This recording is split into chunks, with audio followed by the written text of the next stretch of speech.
Bonjour à tous. Pour cette nouvelle visite guidée, nous allons aujourd'hui à Paris sur les grands boulevards. Boulevard Montmartre, très exactement, juste en face du célèbre musée de cire, le musée Grévin. Nous allons découvrir le théâtre des Variétés, une salle magnifique, à l'italienne, qui a appartenu à Jean-Paul Belmondo. Aujourd'hui, nous avons rendez-vous avec son directeur, Jean-Manuel Bagène. Allez, c'est parti. Jean-Manuel Bagène, vous êtes à la fois le propriétaire et le directeur de ce théâtre des Variétés, ce magnifique théâtre des Variétés. Au départ, vous n'étiez pas un homme de théâtre. Ben, vous savez, évidemment, je ne suis pas directement lié dans le théâtre, mais quand on est dans les affaires, quelles qu'elles soient, on fait du théâtre en permanence. C'est de la mise en scène, c'est les affaires. L'important, c'est de séduire celui qui va vous passer la commande. Donc, on est mis en scène et on joue un rôle. Au départ, vous étiez sportif, c'est ça? Vous étiez footballeur? Vous avez commencé votre Oui, carrière? oui. Je n'ai pas commencé. En fait, j'ai fait ça pendant mes périodes d'étudiant.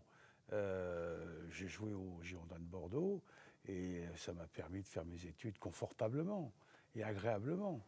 Et puis après, je me suis dirigé, dès que j'ai eu mes diplômes, à créer mes premières entreprises. Qui étaient des entreprises Qui étaient des entreprises du bâtiment. bâtiment. Et petit à petit, et chemin faisant, je continuais à faire de la coproduction. D'accord. En théâtre. En théâtre. Et comment vous étiez venu au théâtre, justement Je suis venu au théâtre parce que, très simplement, je passais mes vacances en voisin avec Marthe Mercadier et pas loin de Michel Galabru, qui fait qu'ils m'ont beaucoup parlé de théâtre, ils m'ont presque dopé au théâtre.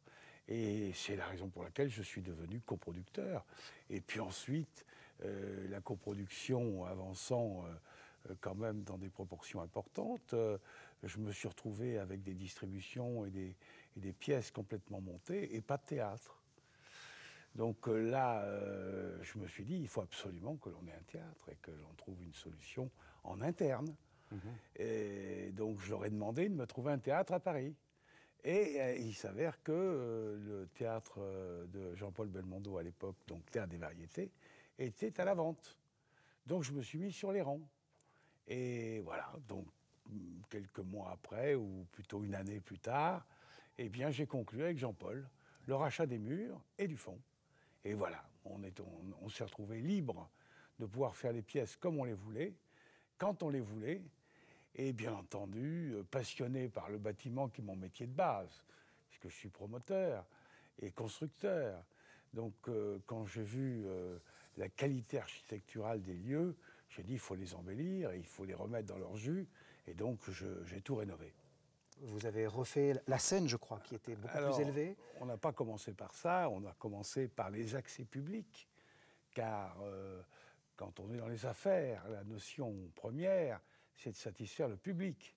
Pour satisfaire le public, il faut une bonne programmation, mais il faut aussi un bon accueil. Bien l'accueillir. Donc on a travaillé l'accueil, on a attaqué le vestibule, l'entrée, les accès boulevards, les enseignes, la façade, et puis petit à petit on a déroulé à l'intérieur du théâtre, on a refait complètement ce grand théâtre, on avait sorti l'ensemble des fauteuils, on a refait les sols, on a remis un énorme échafaudage qui couvrait la totalité de la hauteur du théâtre, et avec une cinquantaine de peintres décorateurs qui ont repris l'ensemble des feuilles d'or, etc. Et puis après, on s'est attaqué à la scène, au dessous de scène, qu'on a redescendu de 50 cm, et puis ensuite tous les équipements scéniques, et puis après les bureaux, évidemment. Et quand on pense à l'histoire d'ici, hein, c'est Mademoiselle de Montansier, c'est ça au départ, qui a créé ce théâtre, et qui avait aussi le Palais Royal, je crois. C'est-à-dire que, non, elle avait Versailles à l'origine, et puis ensuite, son sponsor, qui était plus ou moins son ami, lui a financé le Théâtre des Variétés. Et donc, elle est devenue propriétaire du Théâtre des Variétés. Puis ensuite, il y a eu une succession de directeurs. Ce théâtre a même été en difficulté. Et là, il a été racheté, à cette époque-là, par Lemonnier. Je crois que c'était Lemonnier, oui. Et puis après, il y a eu Belmondo. Et puis après Belmondo, c'est moi. Et ici, il y a eu les plus grands. Je crois qu'il y a eu Sarah Bernard aussi qui a joué ici. Ah ben là, on a eu, à l'époque, on a eu tous les grands. Les Guitry, Et puis, oui, Sarah Bernard, effectivement, et puis Offenbach. Ouais. Et Offenbach, Hortense Schneider. Et Hortense Schneider, qui ont été vraiment les piliers de ce théâtre-là. Alors ici, on peut dire que c'est quand même un des temples du rire de Paris. Effectivement, il a cette spécialité de faire rire. C'est peut-être pour ça, d'ailleurs, que les Montanciers, à l'époque, l'avaient appelé le théâtre des variétés. Parce que le rire, qui est très difficile à obtenir, fait partie des variétés et fait partie essentiellement des pièces de boulevard. Et vous, c'était un répertoire qui vous convenait tout à fait? C'était pas... Ben moi, le répertoire me convient encore très bien et il m'a toujours convenu. Parce que, et surtout actuellement, quand on voit les difficultés que l'on a de partout, ben, il vaut mieux aller passer des soirées à rire plutôt qu'à pleurer. Même si on peut aussi juger que le théâtre, ça peut être dramaturgique ou intellectuel. Enfin, toute la semaine, les gens réfléchissent.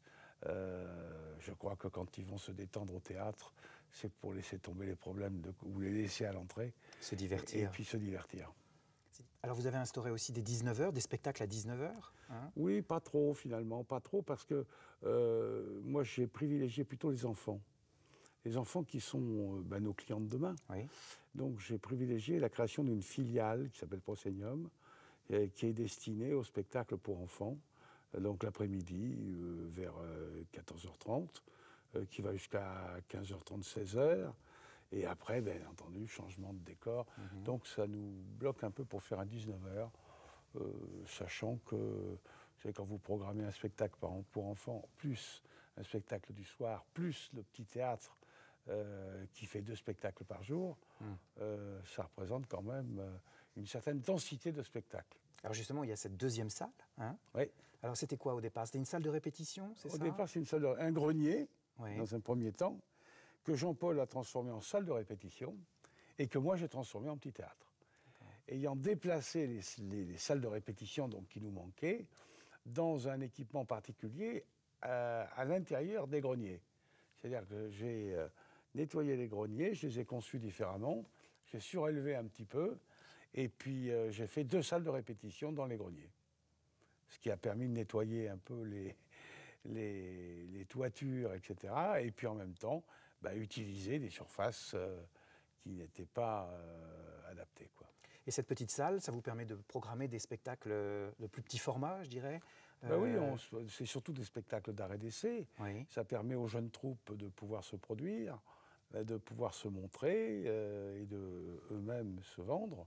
Et puis ça permet aussi peut-être à des spectacles moins financés de pouvoir montrer ce qu'ils savent faire et de devenir peut-être des grandes équipes de demain, des grandes troupes de demain. Alors, les grandes pièces qui se sont jouées ici à votre époque, de votre temps, qu'est-ce qu'on peut citer? Fugueuse, par exemple avec, Ah, de mon temps, il y a eu Si c'était à refaire, avec Isabelle Mergo et Pierre Palmade. Il y a eu Les Fugueuses, avec Lynn Renaud et Muriel Robin. Il y a eu le Pierre et le Fils, avec Richard et Palmade. Il y a eu Croque-Monsieur aussi. Croque-Monsieur également, avec Alain Sachs et Isabelle Mergo. Il y a eu La Presse est unanime, avec toute l'équipe de Canal et Laurent Ruquier. De Laurent Ruquier, oui. Il y a eu également Dîner de con, donc avec Chevalier Las Palais, parfaitement bien interprété. Qui revenaient dans leur théâtre de création. D'ailleurs, la pièce revenait dans son théâtre de création. Et puis là, actuellement, avec, on a eu la pièce de Richard Berry aussi. De Sébastien Thierry. De Sébastien Thierry, hein, Le début de la fin. Et là, eh bien, écoutez, c'est un succès avec Isabelle Mergo et Chantal Latsou actuellement. Il y a toujours des ombres dans les théâtres. On ne dira pas des fantômes, mais il y a des ondes, des ondes. Ce que dit Isabelle Mergo, elle dit « J'adore ce théâtre parce qu'il est plein d'ondes favorables, d'ondes positives ».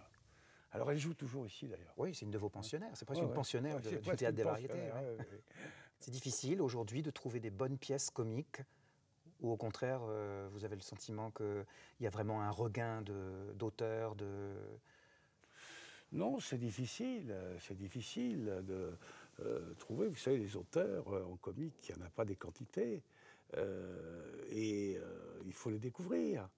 Regardez, par exemple, Le Prénom, qui a été le succès des dernières années, au théâtre et au cinéma d'ailleurs. Et cet auteur, ça a été, je dirais, un coup de peau, quoi. Parce que ça a été pris sur le bord de la cheminée dans le bureau de Bernard Murat par Bruel, sans vouloir dire que ça avait été lu avant et que ça avait été remarqué, sélectionné, etc.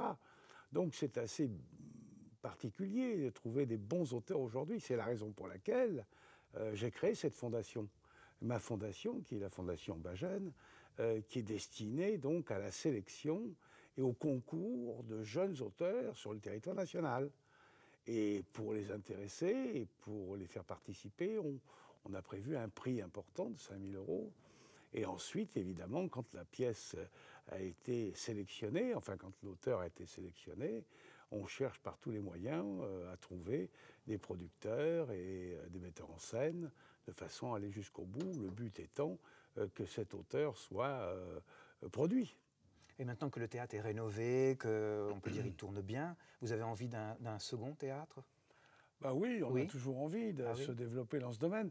Le problème, c'est qu'il faut toujours... Enfin, moi, je recherche une qualité architecturale avant tout. Donc un emplacement, ça c'est évident, une qualité architecturale, et pour me permettre de le embellir à nouveau, de le rénover, etc. Mais il y en aura d'autres. Malheureusement. Mais il y en aura d'autres. Bien, bah écoutez, je vais vous conduire au salon Offenbach, si vous le voulez bien. Ah oui, volontiers. Vous allez découvrir un salon napoléonien que j'ai également rénové en son temps. C'est-à-dire que ça a été fait en 2006. C'est ça? Bah, c'est un foyer où se retrouve le public à l'entracte. D'accord. Et pour échanger une coupe et puis un petit encas éventuel.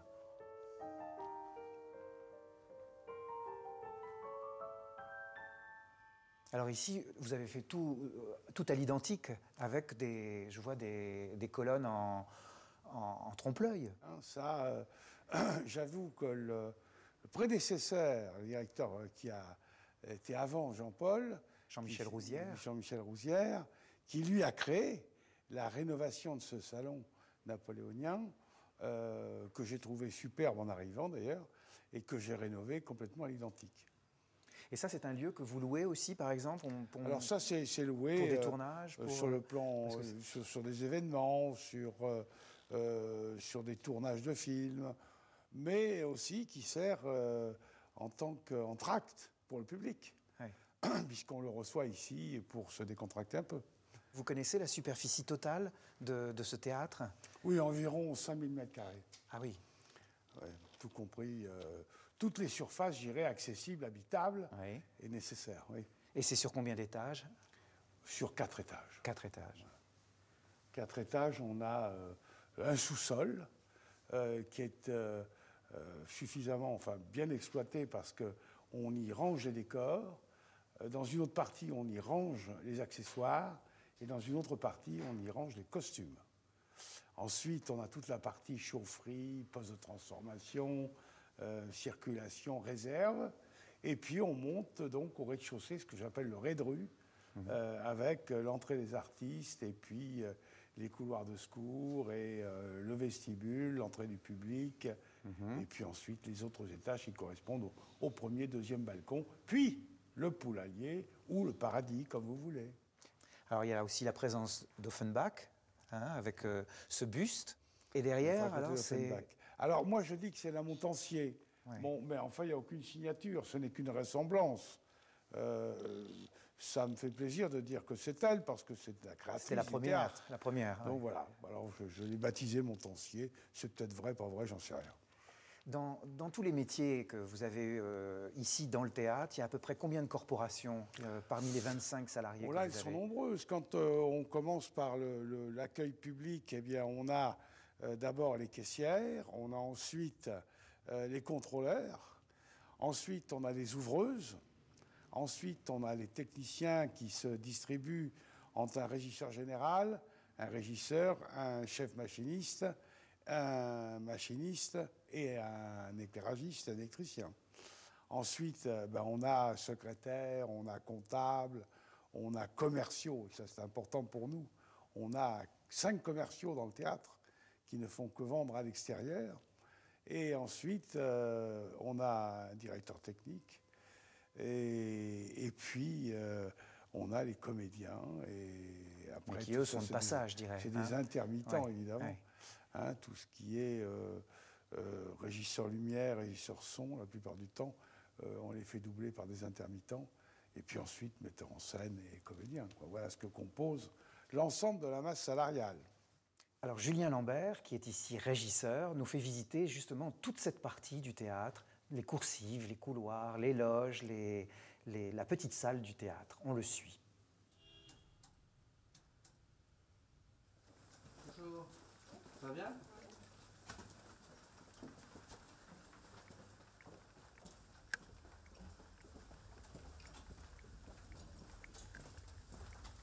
En fait, là, nous sommes dans les couloirs secours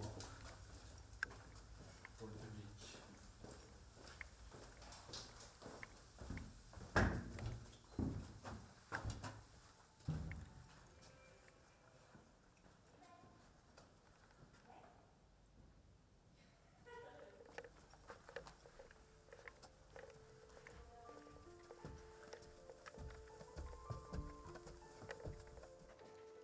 Alors, vous pouvez voir les plans de C'est encore mieux l'après-midi, qui a été joué ici, les plans des décors.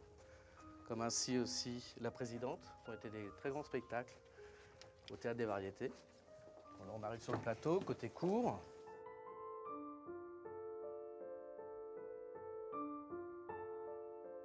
Ensuite, au lointain jardin, nous allons accéder au foyer des comédiens.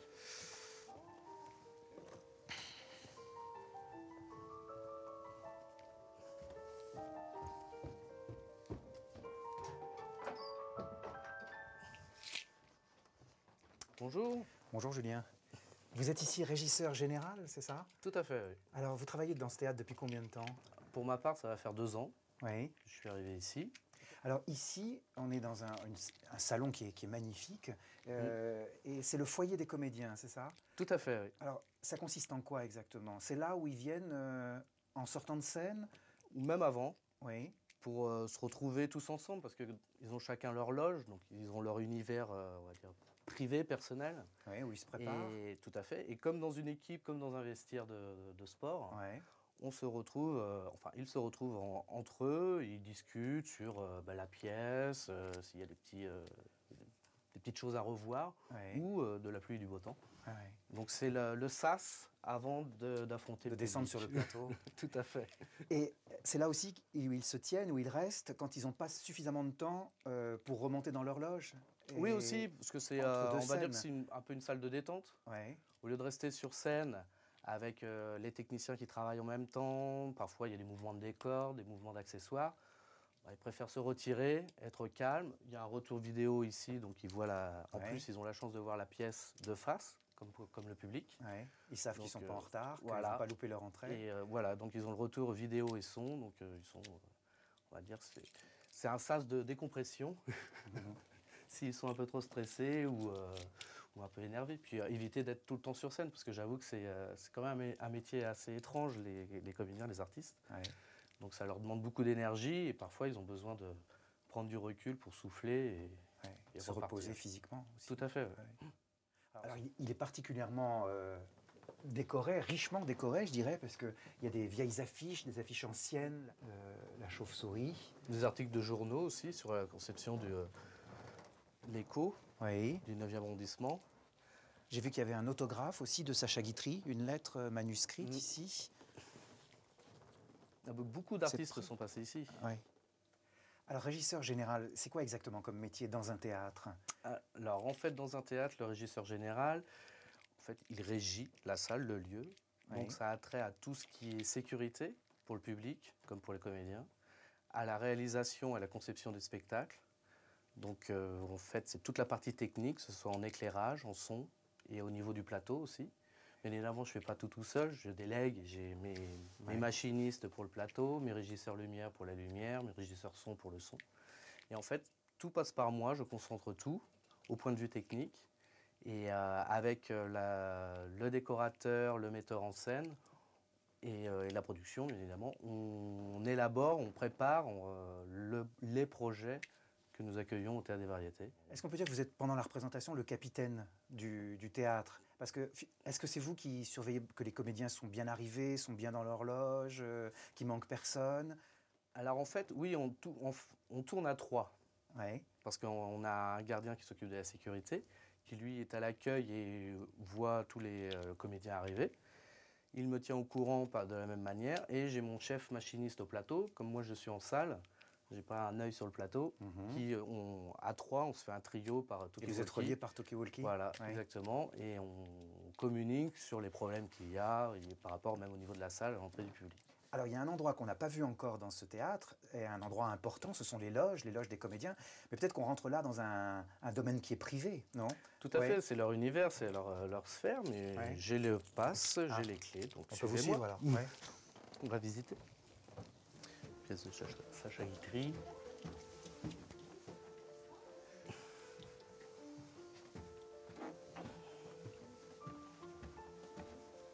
Dîner de con. Ouais.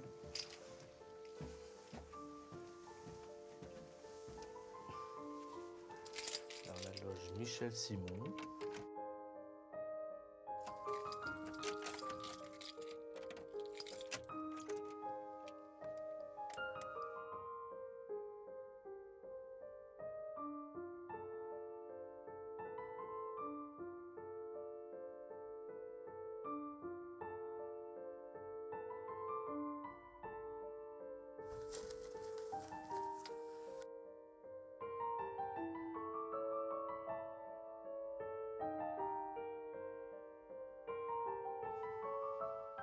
On va aller voir le petit théâtre, qui est en fait une salle qui a été récemment construite quand M. Bajen est arrivé. À peu près une capacité d'une centaine de personnes.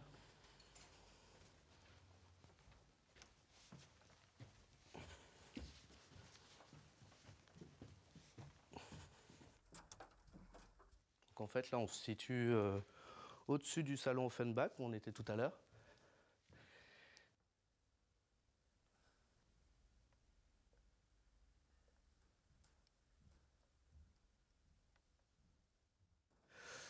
Après c'est les sorties de secours, donc c'est à l'ancienne, c'est sur les toits. Là c'est c'est les toits au-dessus des bureaux, parce que le côté administratif ici. Donc en fait, nous, on vient souvent aussi par ici pour nettoyer les chais de nous. Les toits de Paris sont vivants la nuit, beaucoup de passages. Pour la sécurité du lieu, donc on vient vérifier. Donc là, on voit bien la cheminée qui est au niveau de la cage de scène. Et la deuxième cheminée qui est là-bas, qui est au niveau du public, qui est au-dessus du lustre en fait. Tout ça, c'est les bâtiments qui sont aussi au théâtre. Parce que là, c'est les parties loges. Et là où on est, nous, là, c'est partie administration. Ah, là, on est au cœur du passage des panoramas.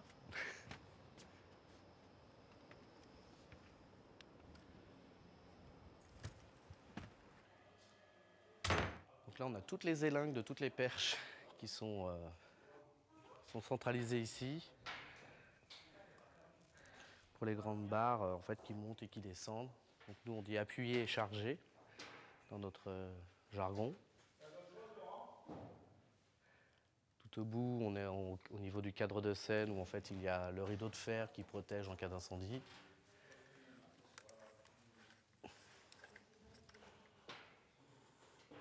On a même, ce qui est assez rare dans les salles, un grand déluge qui est en fait une forme de château d'eau qui, en cas d'incendie, inonde toute la scène.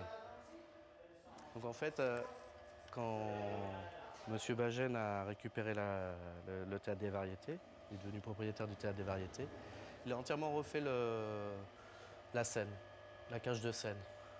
Donc au niveau du grill avec les caillebotis métalliques, les IPN qui ont été installés, de mélanger les perches contrebalancées et électriques. En fait, ça a modernisé parce qu'avant, c'était vraiment les anciens mécanismes de la machinerie.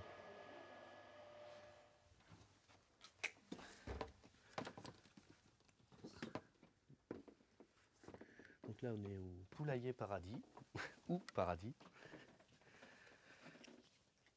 au niveau de la coupole. C'est ici où on domine toute la salle, le spectacle, le jeu d'orgue pour la lumière, console son pour le son, qui est géré, les envois sont par CD ou par ordinateur maintenant.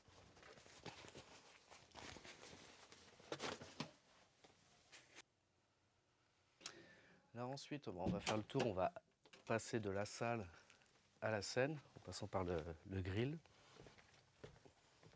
Donc on est à peu près à entre 13 et 15 mètres de haut par rapport aux personnes qui sont à l'orchestre, et même par rapport au plateau.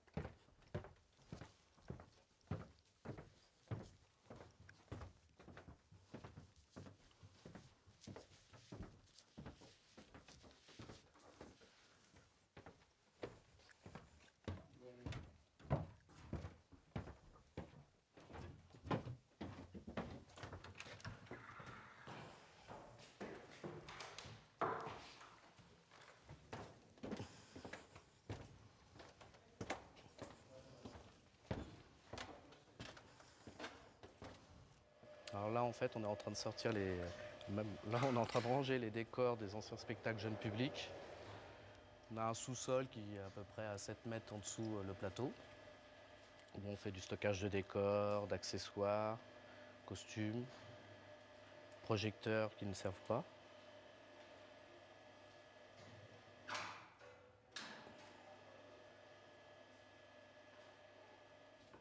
Donc en fait ici c'est le grill, c'est tout ce qui est, alors de notre côté à jardin, enfin non plutôt ici nous sommes à cour, on a toutes nos multis qui alimentent nos projecteurs en électricité. Et en fait à jardin là-bas il y a toute la machinerie qui sont des perches contrebalancées, des systèmes de chanvre et de poids, où dessus il y a soit des projecteurs, des frises ou du décor. Et suivant l'implantation sur les perches, on va caler les projecteurs en fonction avec le créateur lumière et le metteur en scène, bien évidemment. Donc voilà, cette partie-là, c'est surtout nous, les électriciens. Et l'autre partie, c'est surtout les machinistes qui mettent des pains qui varient de 7 à 17 kg, suivant le poids qu'on met sur la perche.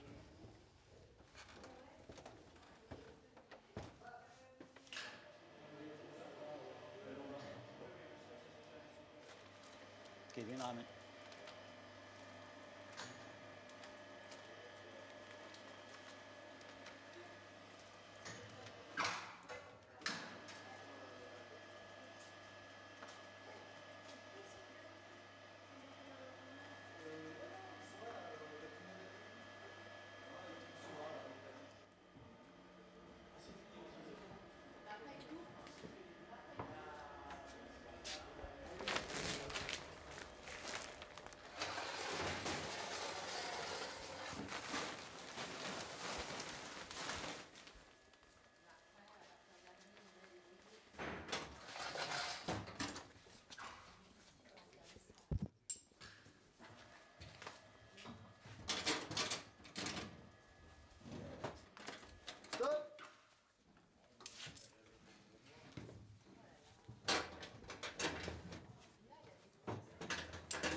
Yo!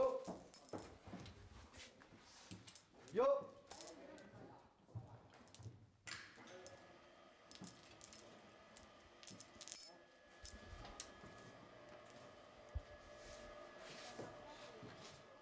À toi de jouer, mon lapin.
bonjour. Bonjour. Vous êtes vous chef machiniste ici, au Théâtre des Variétés. Oui. Vous travaillez dans ce théâtre depuis combien de temps? Dans le théâtre depuis 20 ans.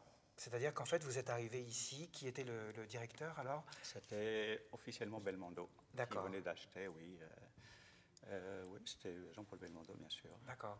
Et c'était quel spectacle sur lequel vous avez commencé? J'ai bien commencé avec Dîner de Con. Ah d'accord, à la création. Alors la création du Dîner de Con. Oui, oui. Avec Jacques Villeray. Villeray, Claude Brasseur, D'accord. Cécile Pallas, Denis Godillot. Godillot, Ah, oui. oui, oui. Et ça a été un triomphe, ça on peut le dire. Ça, de toute façon, ça reste le triomphe. Ouais, Je pense une que- des grandes heures de ce théâtre. Oui, oui, oui, oui. Les souvenirs de gens à la location, la queue à l'intérieur et à l'extérieur du théâtre. Ah ouais. C'est vraiment un souvenir. Et en plus, le souvenir, c'est même pas, c'est le public. Les rires du public. Entendre le public. C'est Chef machiniste, ça consiste en quoi comme métier? C'est vous qui êtes responsable de... responsable du plateau, de plateau. toute la sécurité plateau, de tout ce qui se passe au plateau, tout ce qu'on peut accrocher, tout ce qu'on peut... Et sous ma responsabilité. Ah Donc, oui. c'est veiller à tout ce qui est accroché, ce qui va sur le plateau, à la sécurité des comédiens. Donc ici, c'est votre domaine, alors. La cage de scène, c'est votre domaine. Oui, tout à fait. Et pendant le spectacle, vous intervenez beaucoup, vous, s'il y a des changements de décor, s'il y a... Oui, bien sûr. D'accord. Ah oui, oui. Oui. Tout dépend des décors, bien sûr. Oui, oui, oui. Les décors avec les changements, bien entendu, il faut organiser les changements. Il faut, bien sûr, j'interviens même Et directement. quand les décors changent ici, c'est souvent sur des tournettes ou bien ce sont des décors qui montent dans les cintres? Tournette, ça peut monter au cintre, ça Oui. peut reculer sur une semelle. Là, le décor que nous avons là, justement, il est sur une semelle qui roule. D'accord. On peut amener tout le décor au lointain du théâtre. Ah, d'accord. Et jouer un autre spectacle, Oui. finalement, Oui, oui. à un autre horaire. C'est ce qu'on fait, de toute façon. On joue en alternance des spectacles, des décors qui sont là, d'autres sont dans les dessous que vous allez voir, bien entendu. Et il s'agit de... on a, par moment, en alternance, on peut changer 2 fois le décor. Il y a un spectacle l'après-midi, on change pour un spectacle, et éventuellement, un 3e spectacle le soir. D'accord. Le spectacle du soir. Et alors là-haut, il y a ce qu'on appelle le grill. Le grill. Hein, et Le cintre. c'est là où on peut, les cintres, c'est là où on peut faire monter les décors, accrocher Tout à fait. les projecteurs. Oui. C'est les le truc que vous voyez là, des perches. Avec, le cintre, c'est un ensemble de perches. Oui. On a des commandes, ça c'est une cheminée, dans laquelle passent toutes les commandes. Alors nous avons des commandes manuelles ici, et on a des moteurs là-haut qui prennent des perches électriques. D'accord. Des choses lourdes et tout, quand il y a beaucoup de projecteurs et tout, c'est des perches électriques, donc c'est réparti. Entre les deux. Avant, on n'avait que des perches manuelles, c'est-à-dire qu'avant, c'était tout à la force de... Oui, oui. des bras, oui. Oui, oui. Ce qui explique Donc, d'ailleurs il y a qu'on les ait pris des marins, je crois, hein, à un moment. À l'origine, c'était ça, bien entendu, bien sûr. Le théâtre, c'était... Qui avait l'habitude de hisser les voiles. De hisser les voiles, de ramer, dans le bon sens du terme. Ouais. Donc, oui, c'est ça. À l'origine, le théâtre, c'était que des gens... Et d'où tout est venu, les termes, les superstitions. La marine a amené toutes les termes et les habitudes. Ces us et coutumes au théâtre. Oui, bien entendu. Et est-ce qu'à la technique, on a le trac aussi? Oui. Bien sûr, oui. Ouais. Oui. Peut-être moins que les comédiens, mais... Ouais. oui, Mais vous bien avez sûr. votre rôle à jouer à un moment précis. Oui, surtout si c'est des spectacles où il y a des choses qui sont sensibles, des décors sensibles. Bien sûr, il ne faut pas c'est là où il faut être très vigilant et très... Bien sûr, on est aussi stressé que les comédiens quand ils arrivent... mais les comédiens, ils affrontent le public, c'est encore plus... Ouais. C'est la technique, mais ça reste... Oui, il y a du trac, oui, bien sûr. Oui. Très bien. C'est normal, je pense que pour réussir un truc, il y a des moments où on dit, oui, ça fait un trac. Merci. De rien. Merci à Plaisir. vous. Et bien maintenant, on va descendre les costumes.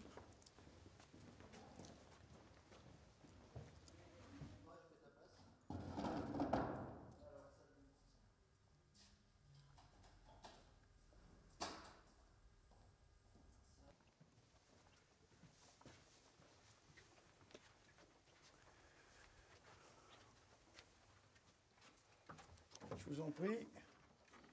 Voilà.